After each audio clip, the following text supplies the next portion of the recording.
मित्रों नमस्कार। मैं राजेश कुमार श्रीवास्तव 4 सीरीज इसमें दे चुका हूँ मैं अपने चैनल में, जिसका नाम है the concept of criminal practice and criminal law. आज इसके पहले जो मैंने आपको बताया वो मैंने आपको परिभाषा बताई थी कोर्ट कि कोर्ट किसे कहेंगे, उसको मैं बता चुका हूँ, रिपीट नहीं करूँगा। आप लोग पिछला प्रोग्राम देखेंगे उसको आपको मिल जाएगा। आज मैं आपको बताऊँगा कि फैक्ट किसे कहते हैं, जो कि निर्वचन खंड के धारा 3 में बताई गई है। इसको आप देखें। इसको मैं इंग्लिश में थोड़ा पढ़ रहा हूँ, देख लीजिएगा। आप लोग हिंदी वाले भी देख लेंगे। उसमें लिखा हुआ है fact means and includes anything, state of thing और relation of things capable of being perceived by the senses. एक नंबर। दूसरा लिखा हुआ है any mental condition of which any person is conscious. ये दो चीज़ें आप देखें तो तथ्य की एक परिभाषा आपको एविडेंस एक्ट में मिल गई। अब एक चीज़ आपके सामने आएगी कि तथ्य किसे कहते हैं, वो आपको इस परिभाषा मिल गई। इस परिभाषा को आप कई खंडों में तोड़ दीजिए। अगर आप रटने का प्रयास करेंगे तो आप भ्रमित रहेंगे। इसको तोड़ दीजिए आप तो रटना भी आपके लिए आसान हो जाएगा। इसको फिर से एक बार पढ़ रहा हूँ, तोड़ के पढ़ रहा हूँ, सुनिएगा। ये कहता है एनीथिंग यानी कोई वस्तु, स्टेट ऑफ थिंग वस्तुओं की व्यवस्था, और रिलेशन ऑफ थिंग्स यानी वस्तुओं का एक दूसरे से संबंध कैसा हो, जो परसीव्ड बाय द सेंसेस, जिसे हिंदी में बोधगम्य कहेंगे, इंद्रियों द्वारा। दूसरी चीज क्या आएगी कि कोई मानसिक दशा जिसका भान किसी व्यक्ति को हो, जिसे आप अंग्रेजी में कहेंगे any mental condition of which any person is conscious. अब एक चीज मैंने आपको बताया, विस्तार से बताया कि तथ्यों को आप ध्यान में देखें। तथ्य क्या होते हैं मैंने बताया आपको। ये ऐसी चीज है कि किसी भी घटना, कोई ऑफेंस होगा आईपीसी में, कोई भी जब ऑफेंस होगा तो किसी घटना पर आधारित रहेगा। ऑफेंस किसे कहते हैं आईपीसी में लिखा हुआ है, मैं जब आईपीसी पढ़ाऊंगा तो बताऊंगा आपको। ऑफेंस होगा, ऑफेंस यानी घटना हुई। जब घटना हुई तो घटना के तथ्य होंगे। तो वह तथ्य कितने प्रकार से, किस प्रकार से उनकी जानकारी हो सकती है, यही तथ्य है। सिंपल भाषा में, जैसे आप कितने प्रकार से किसी चीज को समझ सकते हैं, उसका आभास कर सकते हैं, उन सारे माध्यमों को इस तथ्य की परिभाषा के अंतर्गत लाया गया। दो प्रकार से आप कर सकते हैं। एक तो इंद्रियां हैं, जिसमें आपको लिखा हुआ है कि परसीव्ड बाय सेंसेस, हिंदी में भी देख लें आप, उसको इंद्रियां लिखा हुआ है। तो जैसे हाथ से छूकर, आंखों से देखकर, कान से सुनकर, नाक से सूंघकर, तो ये जो पांचों प्रकार की इंद्रियां हैं, इनसे अगर आप किसी चीज का भान कर सकते हैं, किसी चीज को देख सकते हैं, किसी समझ सकते हैं, एक तो वो तथ्य कहलाएगा। और दूसरा क्या कहलाएगा, जो चीजें नहीं दिखती हैं उनको कैसे करेंगे आप, तो वह मानसिक स्थिति होती है, और जिसका आपको आभास होता है। क्यों? क्योंकि आप देखेंगे आईपीसी में तो मोटिव भी एक चीज होती है। मेंटल कंडीशंस जो है बहुत बड़ी चीज होती है, जिससे आप किसी तथ्य के अनुमान लगाते हैं। तो इस प्रकार से दो प्रकार से किसी चीज को अगर आप समझ सकते हैं, एक सेंसेस से और एक अपने मानसिक स्थिति से। इन दो चीजों से आप जिन चीजों को समझ सकेंगे वो तथ्य की श्रेणी में आएंगी। जैसे एक वस्तु है, टेबल पर रखी हुई है, कैसे जानेंगे आप, वो आपने आंखों से देखा, तो तथ्य क्या था, वस्तु है और टेबल पर रखी हुई। ये तथ्य आपने कैसे जाना, अपनी आंखों से देखा।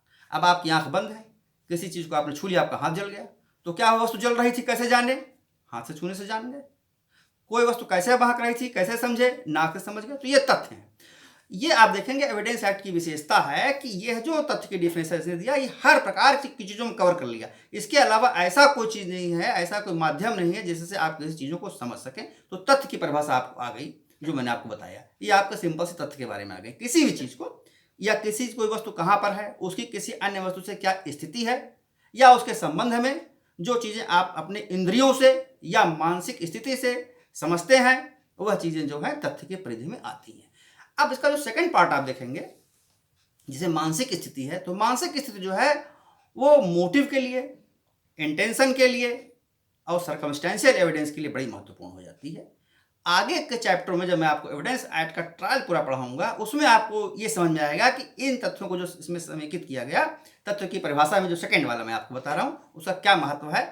तो आपको वहां पे इसका उत्तर भी मिलेगा, आपको इसका महत्व भी पता चलेगा।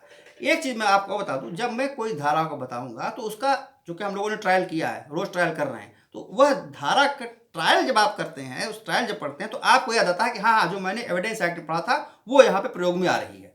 तो यही एप्लीकेबिलिटी है, यही प्रैक्टिकल है, यही प्रोसीजर है। अभी आप पढ़ेंगे तो आपको कौन समझ में आएगा, हम बता देंगे, आप भूल जाएंगे, लेकिन आप ट्रायल जब करेंगे तो आपको उन चीज़ों का लाभ निश्चित रूप से मिलेगा कि हाँ। और परिस्थिति जन साक्ष्य होते हैं, तो परिस्थिति जन साक्ष्य जब आते हैं, परिस्थिति साक्ष्य मानसिक स्थिति को प्रकट करता है आपका। इंटेंशन, चूंकि आईपीसी में इंटेंशन मेन चीज़ है। अगर आपका क्रिमिनल इंटेंट माइंड नहीं है तो कोई पनिशमेंट नहीं होगा। कुछ अपराधों की बात मैं नहीं कर रहा हूँ, उनको छोड़ दीजिए। बाकी सामान्य पे आप देखेंगे इस प्रकार से इसका महत्व है। तो इस प्रकार मैंने आपको बताया कि तथ्य क्या होते हैं। अब आप आगे एक चीज़ और देखेंगे जो बहुत महत्वपूर्ण है, वो मैं आपको बता दे रहा हूँ। इसमें एक चीज़ और आप देखेंगे तो ये कहता क्या है कि तथ्य से अभिप्रेत है, जिससे अंग्रेजी में आप कहेंगे फैक्ट मीन्स एंड इंक्लूड्स। जहाँ पे वर्ड मीन्स आ जाए, इसके मतलब वह उस शब्द को पूरी तरह से अपनी परिधि में ले रहा है। कई प्रकार की धाराएं, कई प्रकार की परिभाषाएं आप पढ़ते हैं। कुछ होती हैं इंक्लूडिव नेचर की, कुछ होती हैं एक्सक्लूड करने वाली, कुछ अपवर्जित होती हैं, कुछ समेकित करती हैं। तो जहां पर ये आ जाए कि इससे अभिप्रेत है, तो अभिप्रेत का मतलब ये हो गया कि पूर्णता है, परिभाषा पूर्ण है, अपूर्ण नहीं है। जैसे इसके अंतर्गत आती हैं, वो एक अलग चीज आ जाएगी। अभिप्रेत है, इसके मतलब ये आ गया कि अभिप्रेत भी है और अंतर्गत है। जब ऐसे वर्ड आ जाएं, अभिप्रेत है और अंतर्गत है, इसके मतलब पूरी की पूरी चीजों को वो अपने अंदर तथ्य की परिभाषा जो है समेकित कर ले रही है।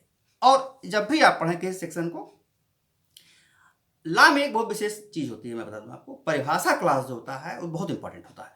हर एक शब्द के, कामा के, फुल स्टॉप के, पंचुएशन पर भी आप ध्यान देंगे, हेडिंग पे भी ध्यान देंगे, चैप्टर के नाम पे भी ध्यान देंगे, तभी आप इसकी सही व्याख्या कर पाएंगे। तो मैंने आपको बताया कि तथ्य क्या होते हैं। तो फैक्ट्स मैंने आपको बता दिया कि ऐसी वस्तुओं की स्थिति या संबंध जो किसी आप इंद्रिय से जिसको जान सकें या अपने मानसिक स्थिति से जिसको समझ सके, मानसिक भान हो सके, वो तथ्य आएगा। अब अगली परिभाषा जो निर्वचन खंड में इसके डिफिनेशन क्लास के 3 में है, वो मैं आपको बता देता हूँ। वो है रिलीवेंट, यानी सुसंगत। यह भी बहुत महत्वपूर्ण शब्द है। ये आप जब भी पढ़ेंगे, अपना कोई भी एक्ट देखेंगे, तो आपको सुसंगत परिभाषा हर जगह आपको रोज कोर्ट में, तो आपको लगभग रोज ही ये जिरह के दौरान, बहस के दौरान आपको मिलेगा कि कैसे रिलेवेंट है, कैसे रिलेवेंट है। अपोजिट पार्टी जो ऑब्जेक्शन उठाती है, यही पूछती कैसे रिलेवेंट है। कोर्ट भी कहती साहब बताइए, आप जो बहस कर रहे हैं या आप जो एविडेंस देना जा रहे हैं, ये कैसे सुसंगत है। अब मैं आपको बताऊँ, देखिए सुसंगत की जो परिभाषा दी हुई है, एक्ट आप देखेंगे तो एक्ट में लिखा हुआ है सुसंगत शब्द की परिभाषा में, आप देखें उसको, तो इसमें बहुत स्पष्ट सा लिखा हुआ है कि एक तथ्य दूसरे तथ्य से सुसंगत कहा जाता है, जबकि तथ्यों की सुसंगत से संबंधित इस अधिनियम के उपबंधों में निर्दिष्ट प्रकारों में से किसी भी प्रकार से वह तथ्य उस दूसरे तथ्य से संसक्त हो। ये आपने परिभाषा इसकी पढ़ लिया। अब आप देखेंगे इसमें तो सुसंगत की परिभाषा कहीं नहीं दिया है। सुसंगत शब्द की परिभाषा ये नहीं कहा है कि सुसंगत इसे कहते हैं। वो ये कहता है कि सुसंगत तब माना जाएगा, सुसंगत हो सकता है, लेकिन इस एक्ट में देखिए दो चीज समझिएगा, मैं बता रहा हूं आपको, ध्यान सुन लीजिए, इसको बार बार ना रिपीट कराइए।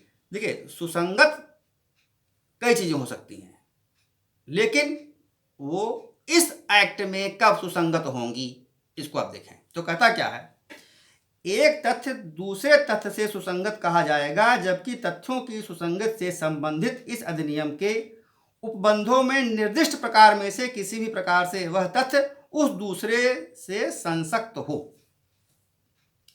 तब वो सुसंगत होगा इस एक्ट में, और तभी उसका साक्ष्य ग्राह्य होगा।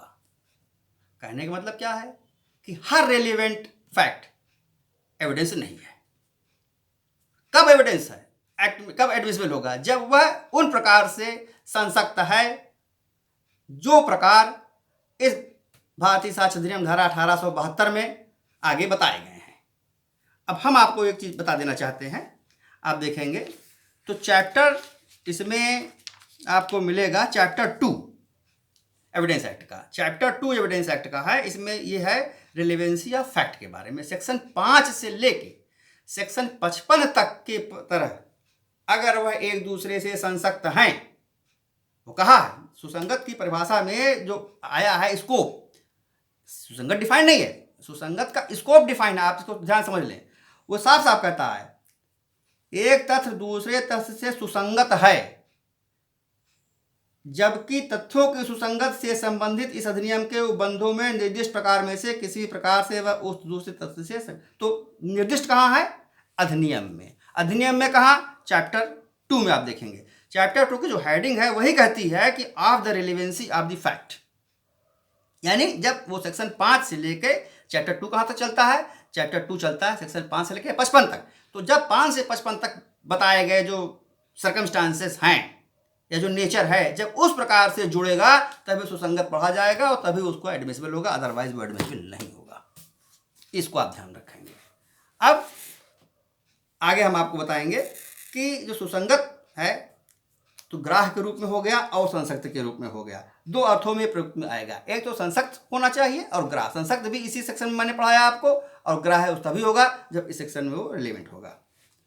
अब आप आगे देखेंगे, ये कहता है कि कुछ मैटर ऐसे भी आपको मिलेंगे जब इनको भी साक्ष्य में नहीं पढ़ा जाएगा। वो कब? वो इसलिए बता देते हैं आपको कि जब वह बहुत दूर का हो, यानी बहुत रिमोट हो। जो फैक्ट इन इशू है, जो मटेरियल है, वह इतने दूर का है कि उससे इस मामले में सुसंगत तो है, रिलेटेड भी है, लेकिन इस मामले से इतनी दूर का संबंध है कि उसका कोई असर आपके इस मुकदमे की मेरिट पर नहीं पड़ेगा, या तो है तो सुसंगत, रिलेवेंट भी है, कनेक्टेड भी है, लेकिन साक्ष्य में ग्राह्य कब नहीं होगा? तब नहीं होगा जब आपने उसको प्लीडिंग में अदरवाइज कहीं एडमिट कर लिया है। जैसे फॉर द सेक ऑफ जानकारी के लिए बता रहा हूँ आपको, जैसे एक सिविल सूट फाइल हुआ, उस सिविल सूट में प्लीडिंग हुई, जिसे आप हिंदी में वाद पत्र कहते हैं, अंग्रेजी में उसको प्लेंट कहते हैं, न्यायालय की भाषा में उसको दावा भी कहते हैं कि दावा दाखिल कर रहे हैं। अक्सर होता है सीनियर वकील या जजेस कोई पूछते हैं दावा पेश किया, लोग कहते दावा क्या है, तो उसको सिविल कोर्ट में दावा भी कहते हैं, कुछ लोग उसको सूट भी कहते हैं, इंग्लिश में प्लेंट भी कहते हैं। तो इन चीज़ों का आप समझ, देसी भाषा में उसको दावा कहेंगे। अब होता क्या है, एक दावा पर दाखिल हुआ या एक सूट दाखिल हुआ, उसके बाद प्रतिवाद दाखिल हुआ। दोनों चीज़ों में अगर जब आप उसको एक फैक्ट को एडमिट कर लेते हैं, तो जब आपने एडमिट कर लिया तो फिर उस पर कोई एविडेंस नहीं आएगी, क्योंकि वह इशू नहीं बनेगा, इसलिए उस पर कोई एविडेंस नहीं आएगा। आगे की बातों को मैं अगले एपिसोड में विस्तार से रखूँगा। धन्यवाद, नमस्कार।